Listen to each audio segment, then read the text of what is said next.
Welcome, Gnome, everybody!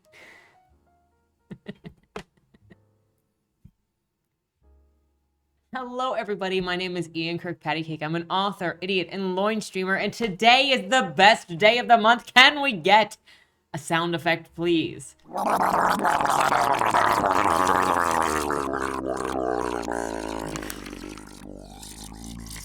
That'll do. That's what I got. So, in case you didn't know, today is LMIAY. That is the last month I asked you. And boy, do you guys always deliver. But before we get into the brilliance that is this community of writers, a couple of things. Number one, if you would like to be featured on the channel, like in the next LMIAY, maybe, check out the links down in the description below. The other way that you can be featured on this channel is if you are an indie author and you would like your book featured on the channel, check out the Fresh Meat feature where you submit. I grab from a random roster of the books, read a chapter here on the channel, and then direct people to where they can get the rest of the book. So hopefully your book can find new readers that don't know that they're looking for you yet. I don't know. I'm delirious today, okay? Blame Montana. We're having... You ever write a book and the character in your book is like the soulmate of a character in someone else's book? I'm getting off track. So if you want your book featured in the Fresh Meat feature, submit that down also using the link below. Second thing, if you like what I do here on the channel, please remember to like, share, and subscribe for more. Then the third thing is, then if you would like to check out any of my books, you can get them at any of your favorite places for books, including the libraries upon request, and hopefully you enjoy them. But this is not about me today. This is about LMIAY. And if you couldn't tell from the opening, today is about gnomes. Because I gave you, instead of a phrase, I gave you an image to write a story to. And this is the image. Are you afraid? You should be. Because I too am afraid and excited. As I am every month. The first story this month is by Aphrah Ashe. Everywhere he looked, he saw it. The red hat was a dead giveaway, and his panic was ever growing. He'd heard the stories. He knew what was coming. The murderous redcap was following him as he made his way home, hiding in gardens as any other porcelain gnome. But he knew what it was. He parked in his driveway and rushed into the house. He fumbled with the keys for far too long and made it inside, slamming the door and locking it, throwing the bolt into place too for good measure. He checked the windows, the back door, glad that he didn't have any pets that needed a little flap to get in or out. He let himself relax a little, taking off his coat and shoes, discarding them by the front door. He sat in his living room and turned on the TV, took off his belt, and started to flip from channel to channel, doing his best to get his mind to settle. He'd grown up on too many fairy tales, and he knew he was just stressed from work. Redcaps weren't real, right? There was a thud upstairs, and his eyes widened. They weren't real, right? He ran to the kitchen and grabbed a knife. He looked at the knife and decided it wouldn't be good enough, but he held onto it anyway. He steeled himself and walked into the hall and stood at the bottom of the stairs. The upper floor was completely dark, not in the way that the light was simply turned off, but in the way that spoke of the supernatural. A thick and pure darkness, untainted by the light. He was on the third step before he realized he was moving. He'd been staring at the emptiness above in a trance. It was alluring. He wanted to be wrapped into its comforting shroud. He bit the inside of his cheek to focus his mind and headed up, knife grasped firmly. He made it to the landing and turned on the light. Nothing was wrong. He was imagining it. He could see perfectly fine, but still, he was worried. Went into his bedroom and pulled the small metal case out. He knew it wasn't adequate security. And when he opened it with the code, he took the handgun inside. He stepped back out into the hall upstairs and jumped at the sound of something scuttling out in the attic. Just a rat, right? The lights flickered. A rat chewing on some wires, maybe. Then the attic hatch fell open. The stairs slid down, slamming into the floor and bouncing once before settling. Then it jumped down, one step at a time, landing on each with a little tup. He stepped back in shock, and his mind was reeling. He fell back and started to push himself backwards, unable to turn away from the creature. It had a pale blue shirt and a brown waistcoat. It had red trousers and tacky green boots. Its skin was peach and wrinkled. It had a white beard that covered most of its face and covered its pudgy little belly, and, of course, it wore its blood-red and pointed hat. It held something, but his vision was blurring from the fear. He backed up into the door to the bathroom at the end of the hall. He put down his knife and held the handgun in both hands, trying his best to aim. His eyes were watering. He wet himself.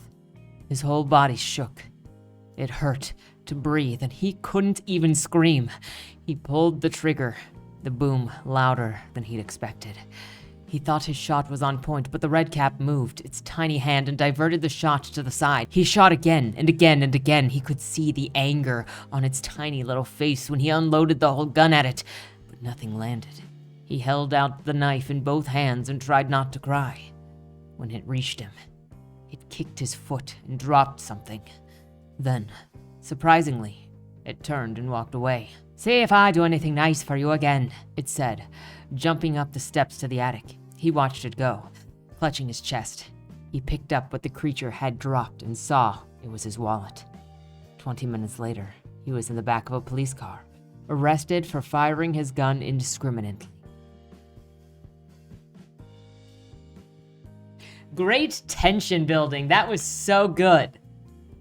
Also, I love the twist. I love that we did not actually get a murder. It was just this gnome that was trying to do something nice, and this guy couldn't accept it. That wasn't a knife that he was carrying. That was your wallet. I love that so much. The next story is by Mae Tanner. When they arrived at the hive, the Dearborn hustled Volin into the audience chamber. Nastor bowed toward the throne at the top of the dais, on which sat a Dearborn woman with silvery white hair and magenta eyes. He waved his arm toward Volin. "Beloved, may I present to you my grandson?" Volin scowled. The woman on the dais could only be one person. Tasla. Tasla rose to her feet and glided down the dais steps. She lifted Volin's chin with one finger and stared into his eyes. The tip of her fingernail pricked his throat. She'd shaped her nails into claws and sharpened them. Her eyes danced and lips curled into a smile. "I see Sandra mated with the demon." "My pa ain't no demon." She patted his cheek. "Call him whatever you wish, as long as you bring his beautiful eyes back to Caprolin." She stroked one of his ears. "You're even Dearborn. That's a bonus. Mudda says I'm Dearborn because you did something to her womb." Tasla giggled. "Silly boy. I did nothing to your mother. I've never touched your mother. I didn't need to. She was already half Dearborn." She leaned close. Her breath trickled Volin's ear. "I did something to your father." She beckoned to the female Dearborn. "Lilane, this boy needs a room with a spacious bed in the women's quarters. Oh, and inform my daughters that I'll confer my favor on any dear one who conceives his child." Volin glared at Tasla. "I ain't coupling with any of them." "Fine. If you prefer humans, I'll have human women brought to the hive for you." Tasla patted his cheek again. "It doesn't matter who bears your children, as long as you produce offspring with those beautiful eyes of yours." 4 weeks later, Tasla scowled at Volin. "Come with me to the garden. I have something to discuss with you." She gestured toward an open door, and he followed her into the room the size of a closet. The door closed, and the floor pressed against the bottom of Volin's feet. Tasla maintained a grim silence until it stopped, and they emerged into another small room, this one with 3 doors. She opened the door in the opposite wall and led the way onto the roof of the hive. Wild growth covered everything. "Call this a garden? What do you think a garden should look like?" "It should be more orderly. This looks like you don't tend it." She shrugged. "No one planted it. Why should anyone tend it? I didn't bring you here to talk about the gardens, however." She strolled down a path, motioning for him to walk by her side. "My daughters tell me that you have rebuffed all of them.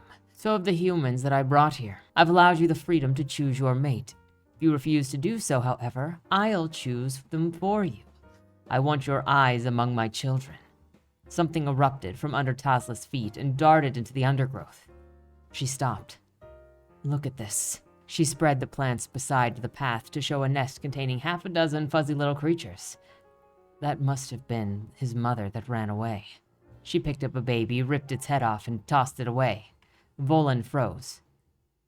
"What did you do that for?" "Tunics are pests. We kill them whenever we can." She plucked up another baby. "Put it back and leave them alone." "Why should I? I'm the beloved. I can do anything that I want." She kissed the baby's nose. "They're adorable, though, aren't they?" She twisted the creature's neck. It squeaked. "Even the noises they make are darling."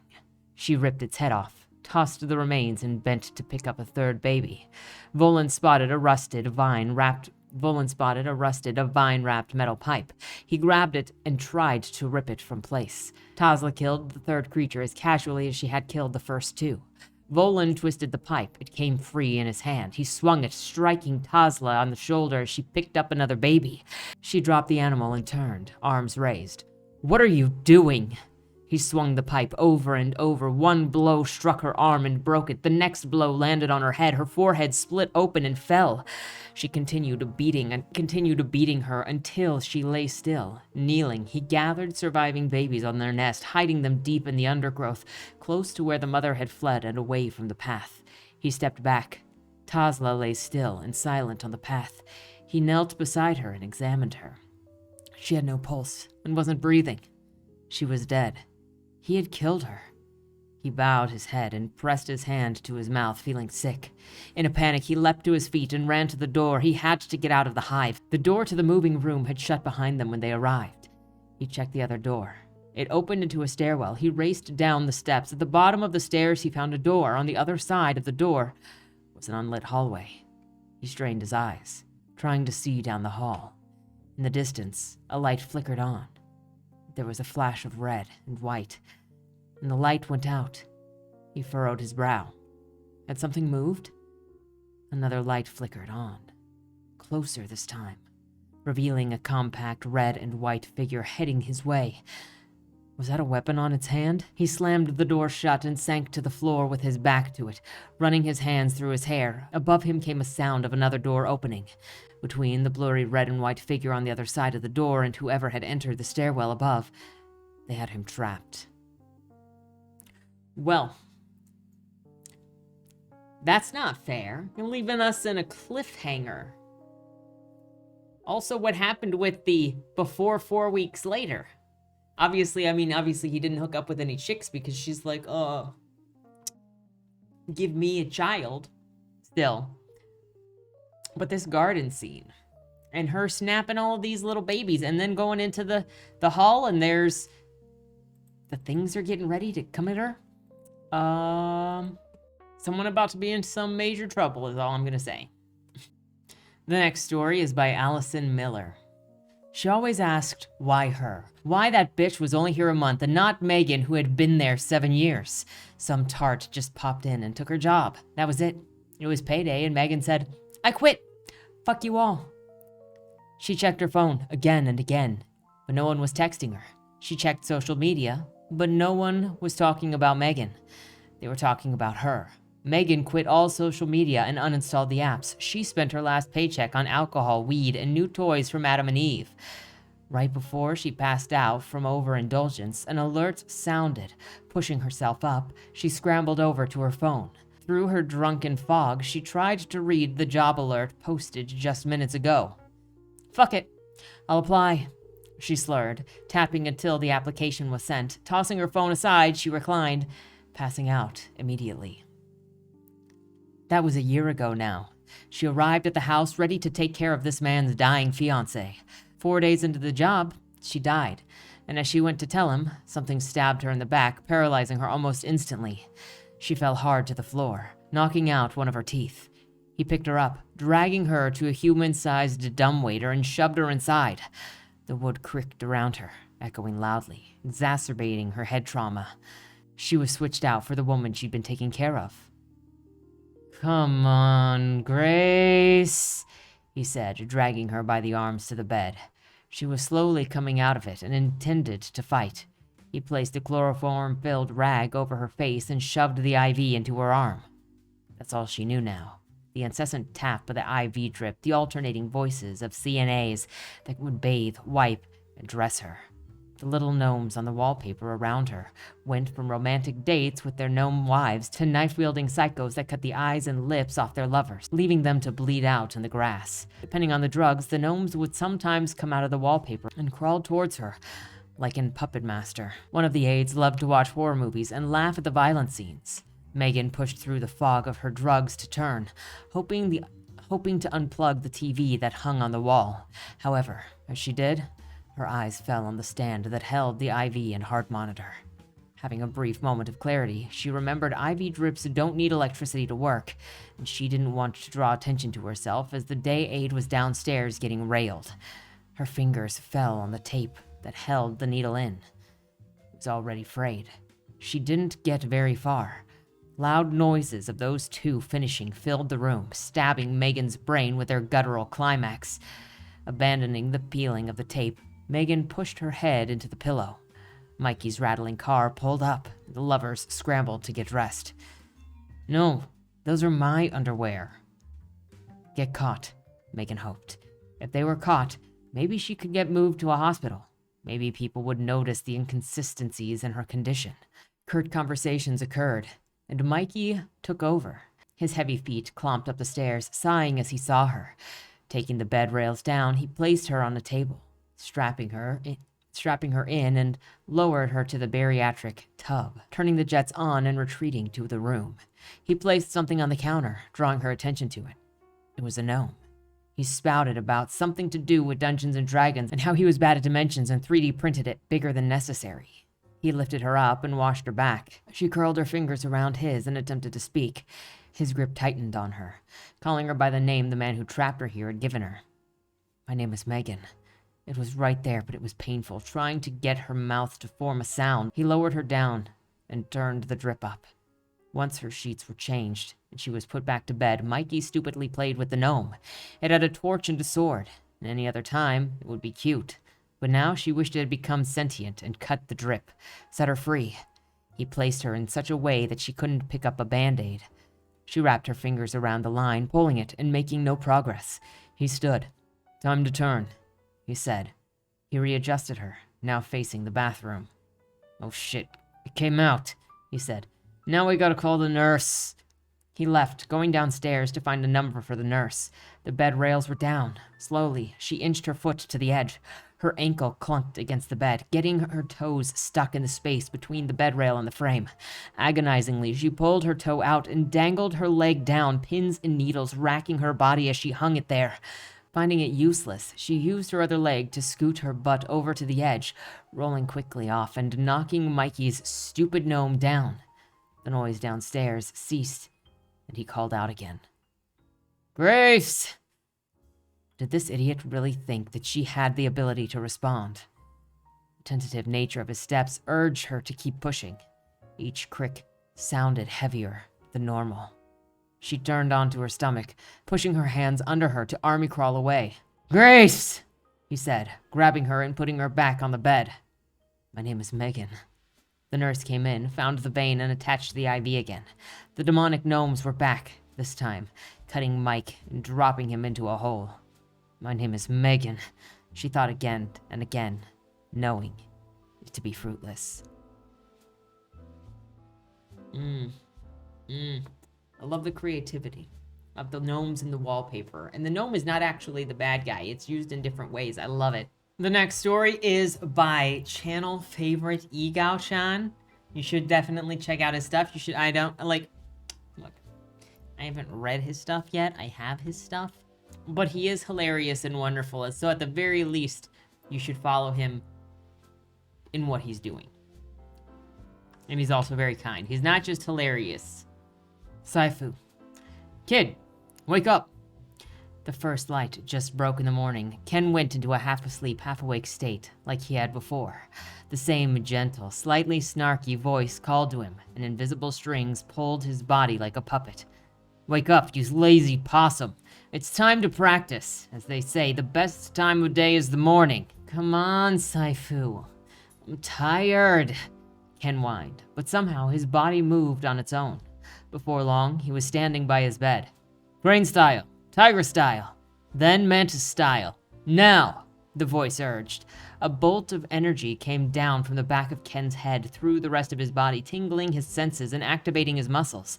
Though fuzzy, his mind was clear enough so that he could practice these martial art moves he never learned but somehow just knew. Crane style, swords play using pens. Tiger style, claw attacks. Mantis style, fists and arm strikes. When he woke up, his entire body was sweaty. When he woke up due to the strange voice in his head. Or when he fell asleep again after the practice. Rise and shine! Ken's father knocked on the bedroom door. Your brother and your mother are waiting. It's time to hike. The hike was not as boring as Ken expected it to be. Definitely not as bad as Luke, his brother, made it out to be. Curiously, he did not seem to be affected as much by the sun, the occasional insect bites, and the long distance. Luke was older and supposedly stronger than Ken, yet he was the one who needed to stop a few times to rest. The amount of confusion, the amazement and confusion followed Ken home, stayed with him during dinner, and still lingered in his mind during the shower. Maybe it was because he had a really good sleep last night. Or maybe it was something else. The thought of doing it in real life arose. He couldn't help it. It was the perfect time, for he was in the bathroom alone. Without much hesitation, he started practicing a few moves in the tiger style, then the mantis style. As he thrust his arms and kicked his legs, a familiar feeling rushed over him. Shallowly hidden memories, both of the mind and muscle, just came back. Finally, the same voice that called to him in his dreams echoed in the bathroom. Wait, who is that? Ken looked around. My name is Du Du Tong. I was, a mystical kung fu master. The voice responded, and now I am but a spirit latched onto you. What? How? Ken was flabbergasted, and a moment later, a little bit creeped out. No time for answers, I'm afraid, the voice urged. You must leave. My younger brother, Du Zitong, has been hunting me for quite a while. I can sense him nearby. You must leave, now, or your whole family could be in danger. What the? Leave! Now! Dutong's voice almost made the entire bathroom shake. Shit! Ken felt the urgency from the invisible master's voice, and almost at the same time a sense of danger exploded in his head. All he could do was grab a pair of clean boxers, a towel, and rush out of the apartment. The lights in the hallway flickered dimly. Everything was blurry, and from a distance he could see the chilling silver reflection of something long, slightly curved, and sharp. The alarm in Ken's head was blaring, but somehow he couldn't move a muscle. Well. If it isn't my little brother, Du Tong. An unbelievably short and chubby shadow gradually approached. The shiny object flashed and spun on the shadow's right hand.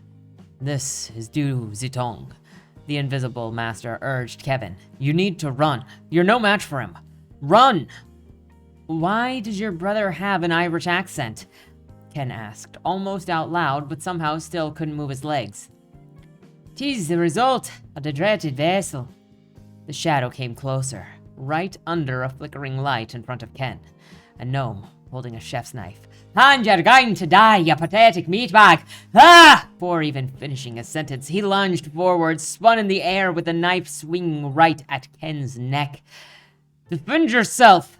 The voice of the master exploded in Ken's head. Ken flung his towel forward like a whip with full force. The knife sliced the tip of the towel off, yet the rest of it still struck the gnome in the face. The edge of the knife swiped through the back of Ken's right hand. Blood started gushing out of its slashed wound. I ain't a feckin' gnome. I am a kung fu master, the gnome grunted while covering his face with the tiny left hand, but was not able to cover up his missing nose and the cracked face. You little shite. Before the gnome could finish, Ken threw 3/4 of a towel at him and covered his entire body before he could pull the towel aside. His knife was kicked away by a swift sweeping kick. Fucking towel! How could ye? The gnome pulled off the towel with his tiny arms, but was instantly covered by a pair of boxers. The last thing he saw was a tiny cartoon elephant before powerful claws and fist attacks rained on him, cracking and smashing his body into tiny pieces. Eat shit! Eat shit, you clay fuck! Ken kept punching his boxers, not caring if the sharp pieces from the gnome's head had pushed through the cotton and punctured his skin on his knuckles. He did not feel the pain until the gnome completely turned into a pile of shards. What are you doing? What are you doing, son? Ken's father's voice came from behind. Dad? Ken turned around with his bloody hands, ignoring the cold breeze blowing through his bare crotch. I can explain. This feels so you. It feels so like you've got the kung fu because, you know, your 663 chapter epic is an isekai fighting thing. And it's got the bazaar. It's just missing the gnome in the gimp suit. That's the only thing it's missing. I love what you do, Egao. The next story is by J Koostachin. The Raven Girl whispered in Merrick's memory. The first test, a 4-kilometer tightrope walk. Merrick complained out loud. Who the hell made these twisted tests? That Simon better not stay behind, he thought to himself. Simon raised his fist in a middle finger salute at the gnome. The gnome's eyes bulged, scowled at the brazen vagabond. A gnome leapt at Simon, knocking him down, slashing at his chest and arms. The gnome tore his head above his jawline. He held Simon's torn head by his hair, before throwing it aside as if it were a ball of rags. The tiny brute threw the rest of his body into the pit. The gnome narrowed its eyes at him. Merrick realized it was not a gnome, but a red cape. He wrapped the string around his finger. Don't drop the balloon, no matter what, or it's one way straight down. Merrick gingerly placed his tippy toes on the tightrope to test the tightrope. His brows creased. It was solid and firm. Butterflies were brawling inside of his stomach. Merrick took one more look at the tightrope. Then, with a determined grimace, he stepped out onto the strange wire. Merrick shuddered. 10 dead, 4 more players left. Beads of sweat plastered on his neck and face as Merrick held on to the balloon as he returned his attention to not falling. Merrick continued to walk the tightrope, swirling pitch black beneath his feet 2 miles to his destination. He willed himself to move forward as the tiny hooligans gave him a head start. 2 deafening noises. Another young man just ahead of him fell over as he was screaming, "Ah!" That was the best scream I've ever heard, he thought to himself. The dark hole loomed larger with every step. His heart threatened to jump out of his chest. His right hand trembled tightly around the string. No room to look back at his fallen comrades. They would be there forever. Minutes stretched to hours as he continues lurching onward in a torturous pace after another. His feet, legs, and buttocks wailed as if they were suffering from terrible migraines or tenderized by an invisible meat mallet. A young black man had lost his footing. He landed on the tightrope, slicing through his groin to the top of his head. A tremor vibrated under his feet as he watched his last comrade let out a loud, girlish scream, disappearing into the abyss below. The pressure in his lower abdomen intensified. His joints ached and screamed. He had to go slow and steady to reach the proverbial finish line. He paused for a moment, closing his eyes and exhaling. Fingers of ice numbed his fingertips. Work through the pain, he thought to himself. Pain is fuel. Just 1/4 more to go. Just one more step, repeating the same litany in his mind. He finally reached his destination. Merrick dropped to the granite floor, beaten to the dust from whence he came. The molten metal is ready for the silversmith's work. From the darkness, images painting themselves, scenes of wicked things to come. A meteor exploded on top of the bustling city, vaporizing the inhabitants within. A booming voice echoed from the sky. For all those things must come to pass, but the end is not yet. His eyes snapped open. Sleep well? Merrick looked up at the familiar figure standing before him. How did you find me? It wasn't difficult, said the raven in human woman form. Her long raven hair cascaded down her back, her large crimson eyes staring at Merrick. She wore a white dress with a red sash and a black leather jacket. What do you want with me? She smiled and extended her hand. Let's get started.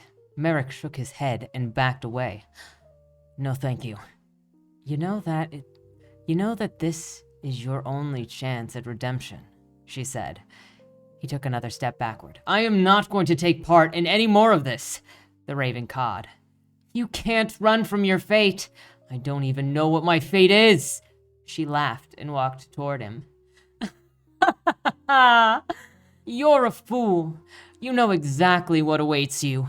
If you choose to run, then you will die. She grabbed him by the arm. Listen, you idiot. Merrick tried to pull away, but she gripped him tighter. If you refuse to accept your fate, then I will drag you there, kicking and screaming. Her grip tightened. Or I will kill you and leave your corpse here for the scavengers to devour. Her claw-like talons dug into his flesh. Please, let me go. The Raven stared at him. This is your destiny. Merrick struggled to break free. This has to be, there has to be some other way. Merrick's hand balled into a fist, striking her twice in the face. The Raven stopped struggling and released her grip on his arm, then delivered backhanded. Stars exploded in his eyelids. Lights out. I'm curious about these gnome games. How did the Raven meet the gnome? Barry, I need answers. Also, I love the continuation of your story and your lore. There's something that feels very mystical about this. In a very specific way, kind of like Bodymore is me-specific mysticism. This feels very, very specific mysticism, and I am looking forward to more, sir. You have an interesting mind. Don't doubt yourself on that. See this? I'm looking directly at you. Everybody else right now has to look away from the camera. This is directly speaking to Barry and only Barry. Why are you like this, Ruth? Ruth, why are you like this? Look what you're making me do right now. Cade Mila Fulcha. Got him. Cade Mila Fulcha. Got him. How do you like that? That's the name of Ruth's story. I know she did that on purpose. Look, the last story was like directly, I'm looking directly at Barry right now. Ruth. I'm looking directly at you. Also, I have been looking forward to yours. Oh, did I not say it? The next story is by Ruth Alessi, and I have been looking forward to your story. Jane gave the... Your freaking title threw me off so much. Jane gave the cheery red apartment door a sharp rap.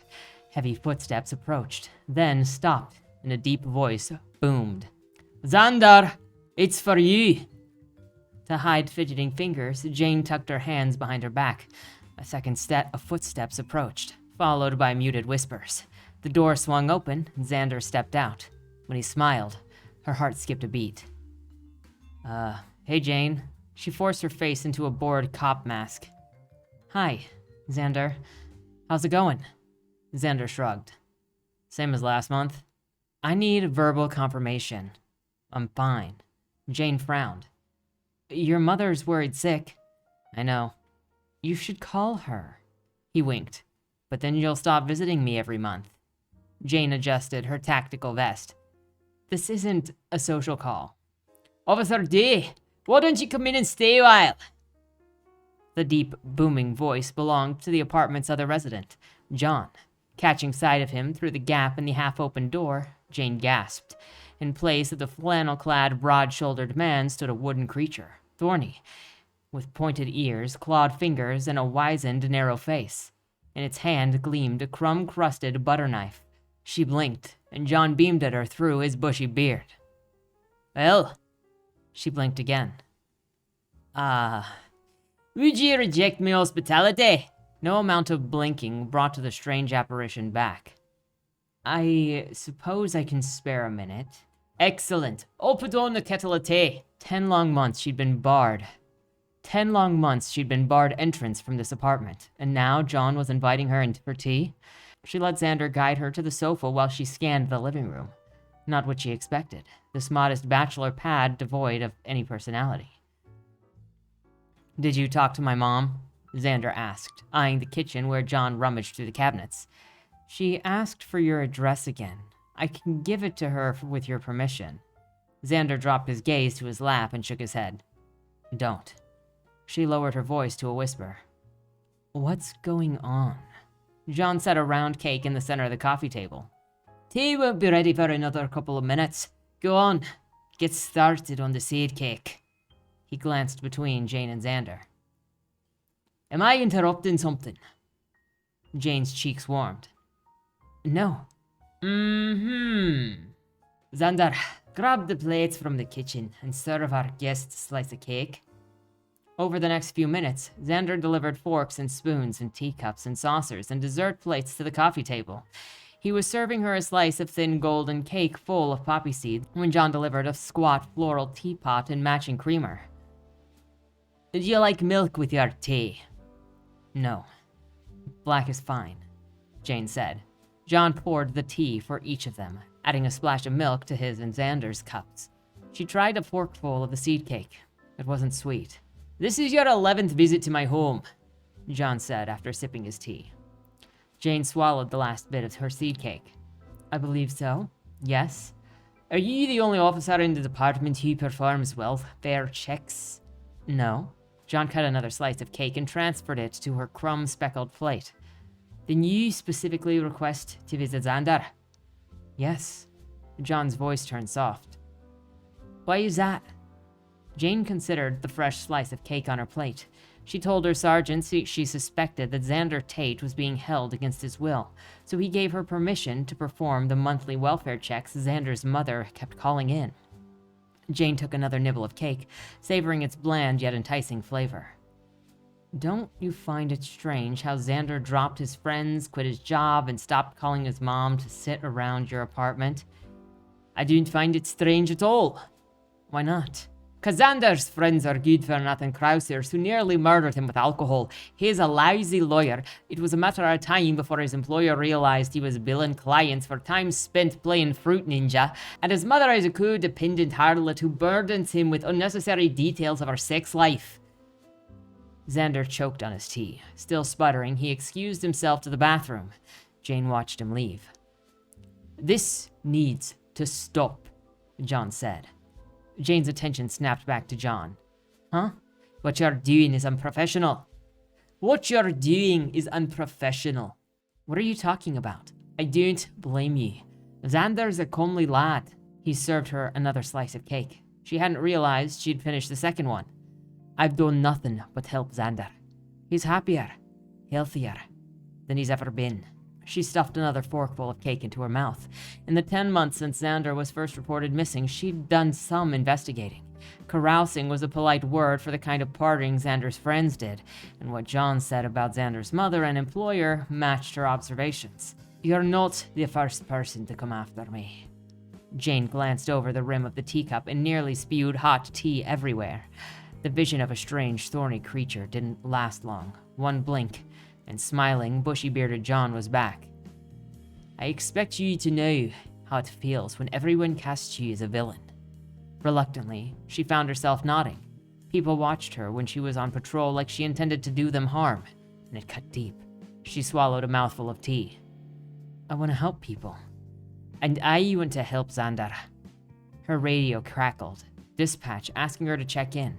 She reported her status while John cleared dishes. You're always welcome here, John said as he saw her to the door. She was halfway down the stairs before she realized that she hadn't said goodbye to Xander.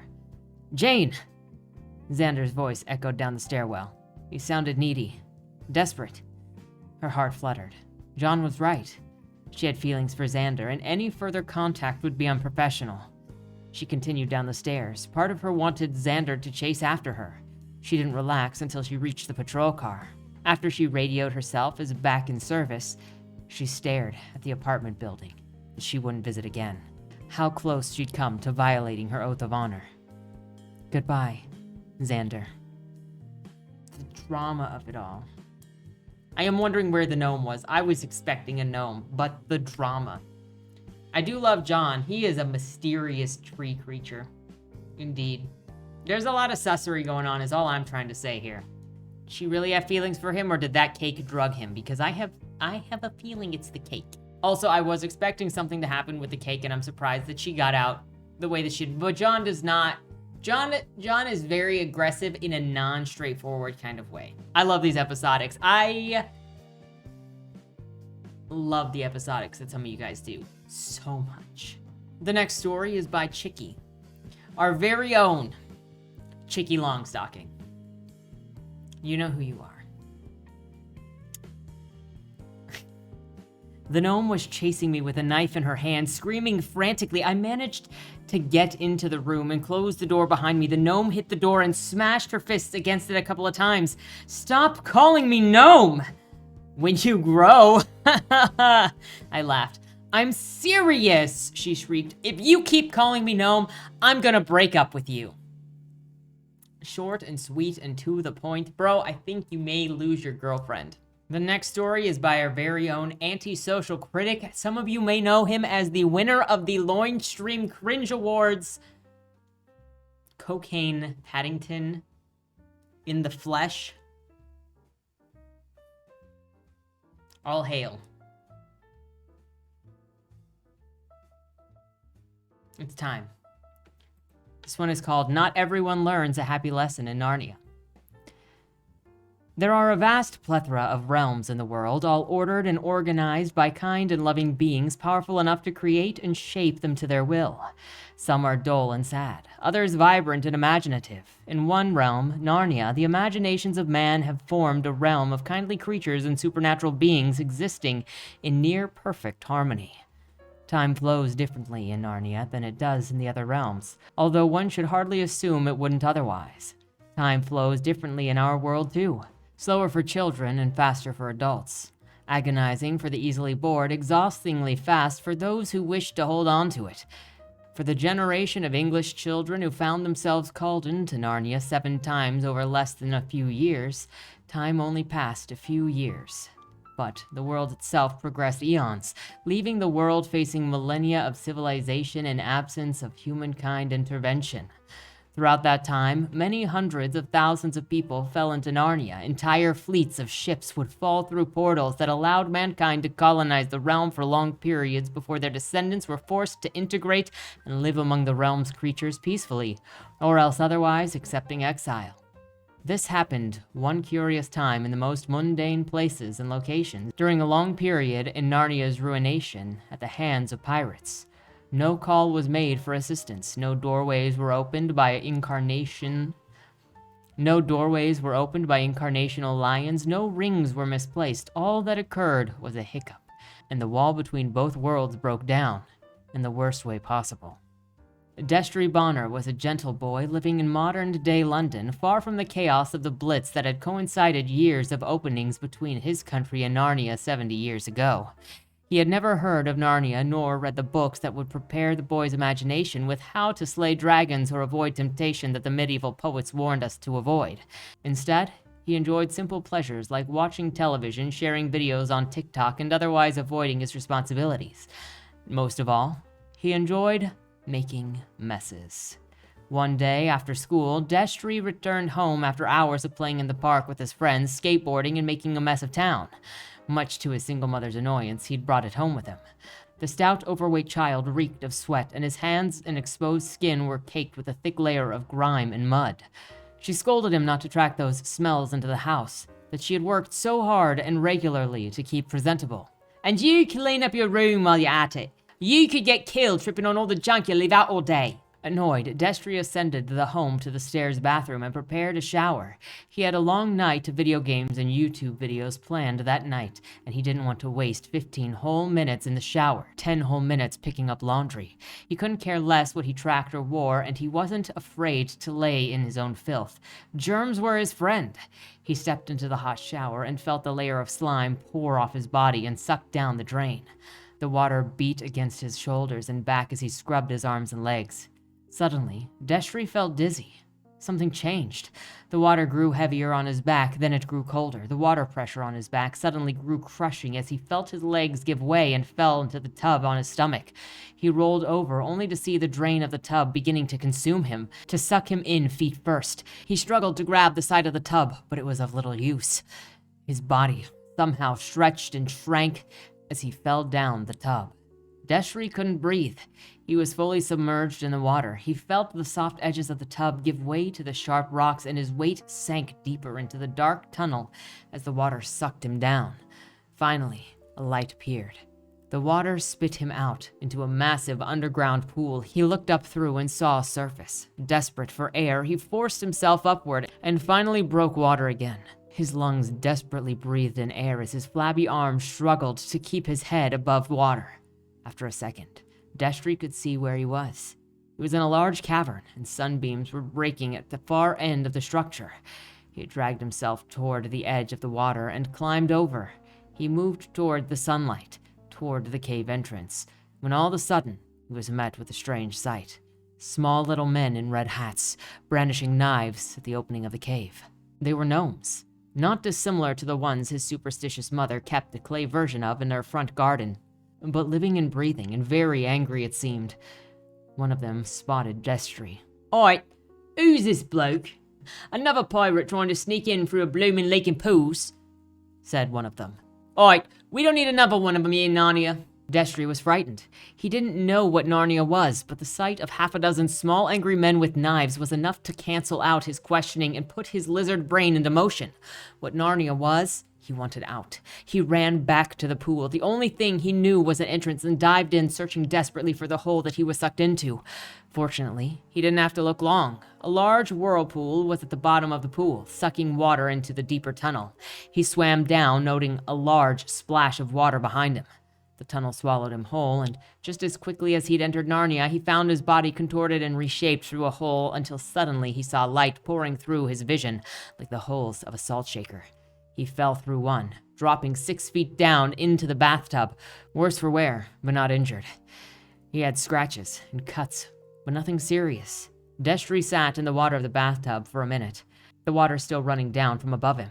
He breathed a sigh of relief, at least until he saw the shark-like protrusion on the surface of the water in front of him. Another splash came up from the bottom of the tub. A gnome, knife in hand. "You think you're gonna escape Narnia without getting to 012, mate?" Destry screamed. He jumped out of the bathtub, running toward the door and darting down the hallway to his room. He went to slam the door and lock it as the gnome darted to him quickly down the hall, but at the worst possible moment he slipped on a pile of dirty laundry in the entrance of his doorway, slamming his entire body into the ground. The gnome found his opening and saw that Destry would never enter Narnia again, repeatedly stabbing the boy until he stopped moving. He then narrowly escaped, hopping to the windowsill and preparing to leap off like a predator into the night and sailing away into the air. Destry Bonner should have cleaned his room. Freaking A, Tyler. You're writing modern day Aesop's fables over here. I hope everybody reevaluates how their room looks by taking Tyler's advice so that you don't get stabbed by the gnomes by tripping on your dirty bedroom. Life advice by Tyler Hummel. The next story is by N-XRD. Welcome, Nightmare. Welcome back. It was another dead end, and time was running out. He was sweaty and terrified. Every corner was dark. Every room was empty. The stairs. Where are the damn stairs? A deep boom sounded off in the distance, and he could feel the rumbling beneath his feet. He whipped himself back around and sprinted down the hallway, snapping his head every which way, looking for a new corridor. Every door he passed looked the same, dark and terrifying. The hallway lights were no help, and his self-illumination only allowed him to see directly in front of him so he wouldn't bump into walls or miss doorways to escape. He had to constantly keep account of how many doors he passed and what intersections he took so that he wouldn't get lost.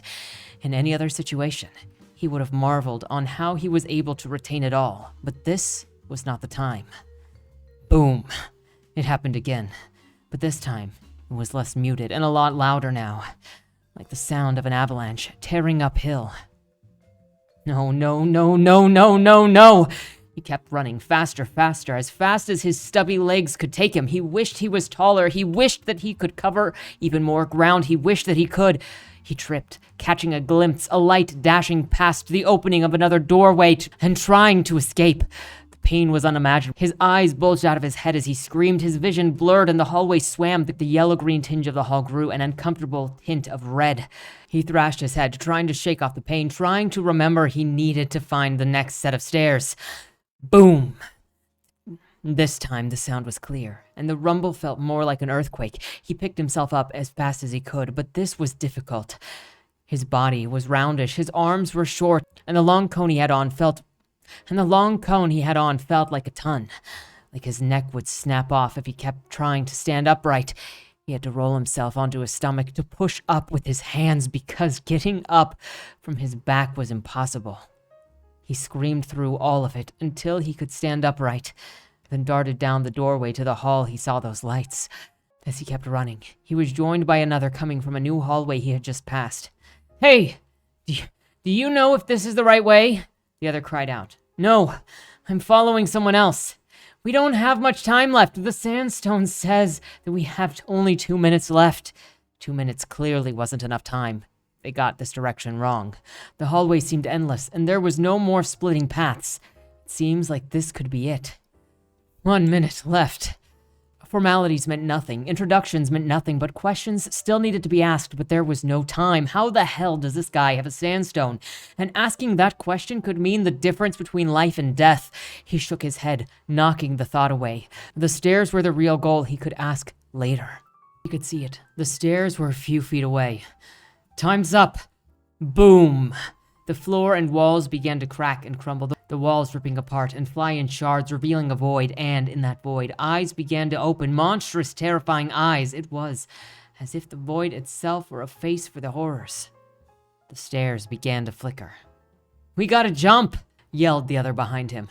He leaped as hard as he could and landed on the bottom step. The other grabbed his leg. The hallway made another crunch sound, then collapsed in on itself, revealing a horror that he could barely comprehend. Many shifting eyes and a swirling maw of chaos. It was both pitch black and yet visibly red. Gnashing teeth and limbs made the shadows. The stairs flickered again. "Pull us up!" the other cried. But why should he? The moans of the void felt like a sweet melody, and the void beckoned to him to end the suffering. He shook his head. But why should he? The other had a sandstone. How did he get this thing? Why help another with a clear advantage? "Hey, pull us up!" the other said again. He looked at the other with glee in his eyes and spoke in a manner that held a legion of voices. "There is no escape. There will be only one. We will spare you both for our amusement. For now, we will have one of you, or both of you. It does not matter. Remember, there will only be one." With that, the stairs vanished with them.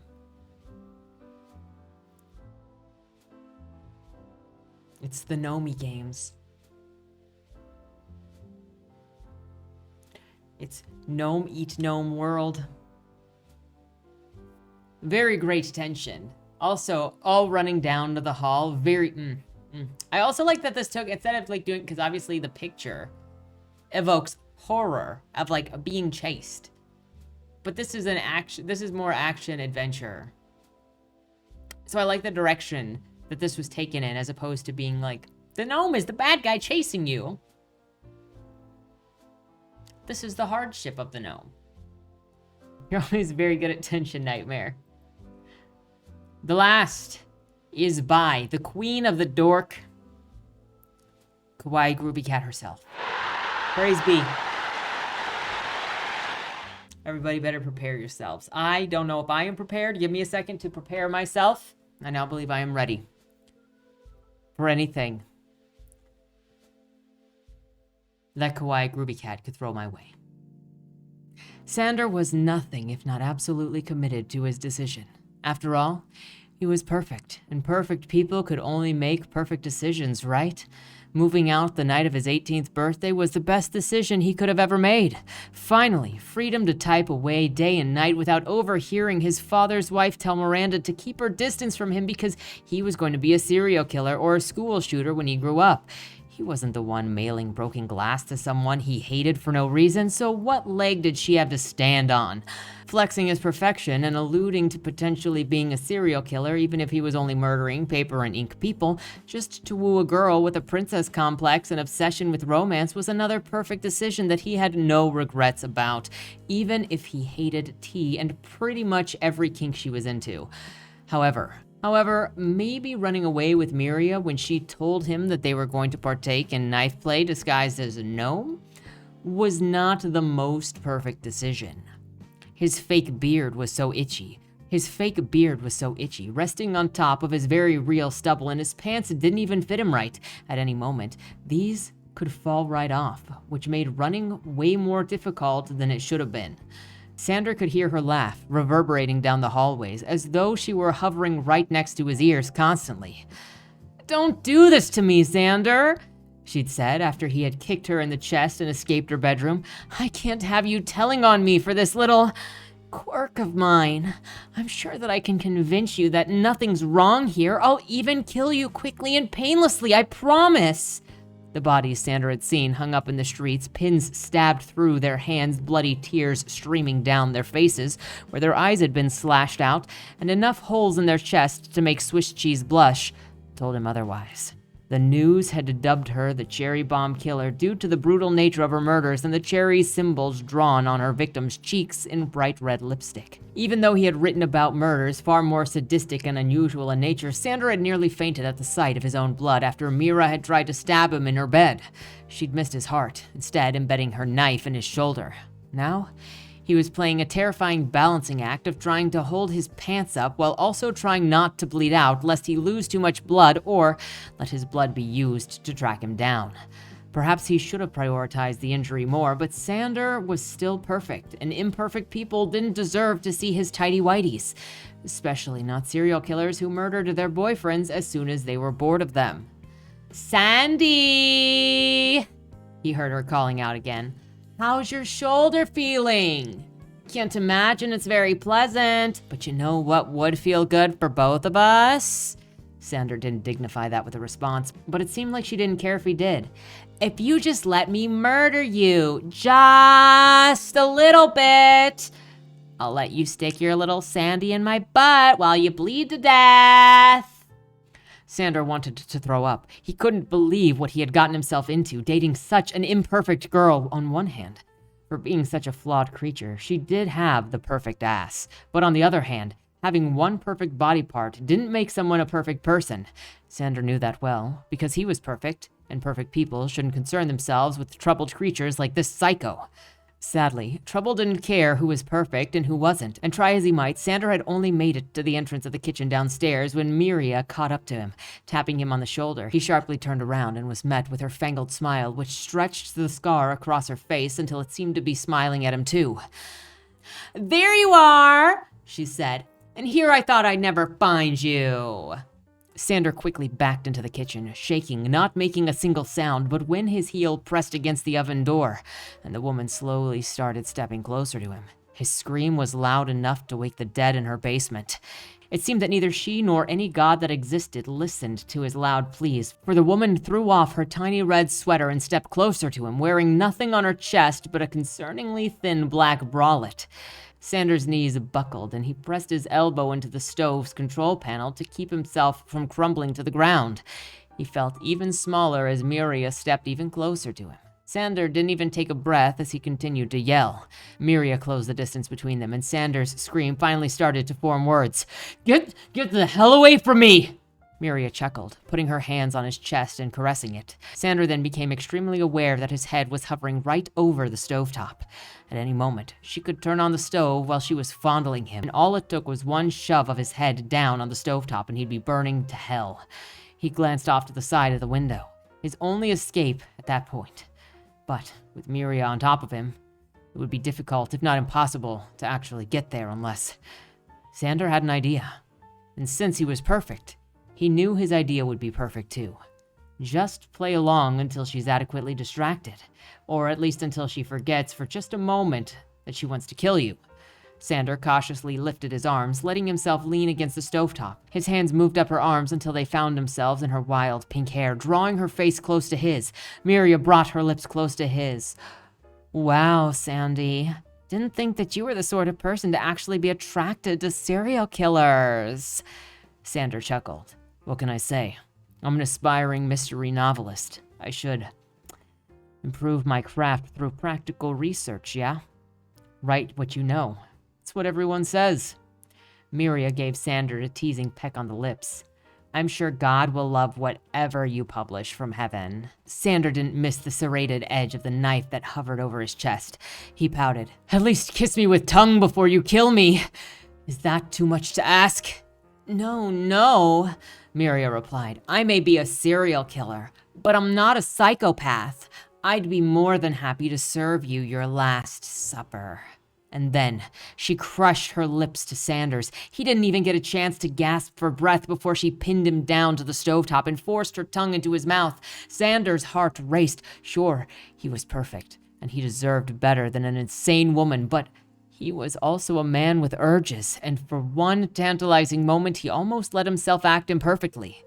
That is, until their noses were smushed together and Sanders realized that Miria wasn't going to grant him the kindness of a stabbing. She was going to slowly drain him of air until death finally ripped him out of his body. He had to act fast. Sure, she had something of a physical and psychological advantage over him in this position that they were both in, but Sander was an adult man with a perfect body. He knew that he could do this. In one fluid motion, Sander used her body as a launch pad to quickly let himself off the stove and then shoved her against it. Miria made a noise of surprise, but Sander quickly reached for the knob and turned the stove on, setting it to its highest setting. Miria dropped the knife that she was holding. Sander caught it with one hand while the other held her head down. Her screams were not smothered by the stove's flames, and she struggled. Sander was perfect, and perfect people didn't take pleasure in the suffering of others. So he stabbed her in the back and put her out of her misery. Sander ran away immediately thereafter, not even bothering to check if she was dead. She could be soon enough, and he couldn't stay in the house for a moment longer. He left through the window and ran, not caring if anyone saw him in this state. He was still in his costume.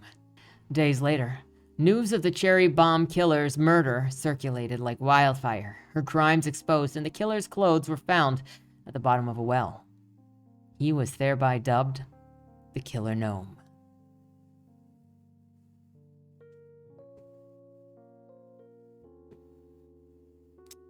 KawaiiGroovycat, I love you. You are brilliant. I like the continual use of Sander being perfect, and perfect people don't do these imperfect things, and perfect people pick perfect people. That's the kind of thing that I absolutely freaking love in a story. KawaiiGroovycat, I love you. I love your sense of humor. I love your style of writing. Please, thank you so much for every time you submit. Thank you.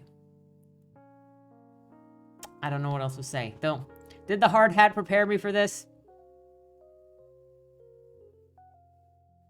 You tell me. That said, that was all of the stories for this month. Let me know what your favorite is down in the comments below. Thank you everybody for submitting. I appreciate you. Check out next month's LMIAY if you're interested in being a part of it. With that said, thank you so much for watching. Have a great week. It should be a good week. It is LMIAY week. Good week. You must have a good week. No excuses. They will not be taken. Don't die.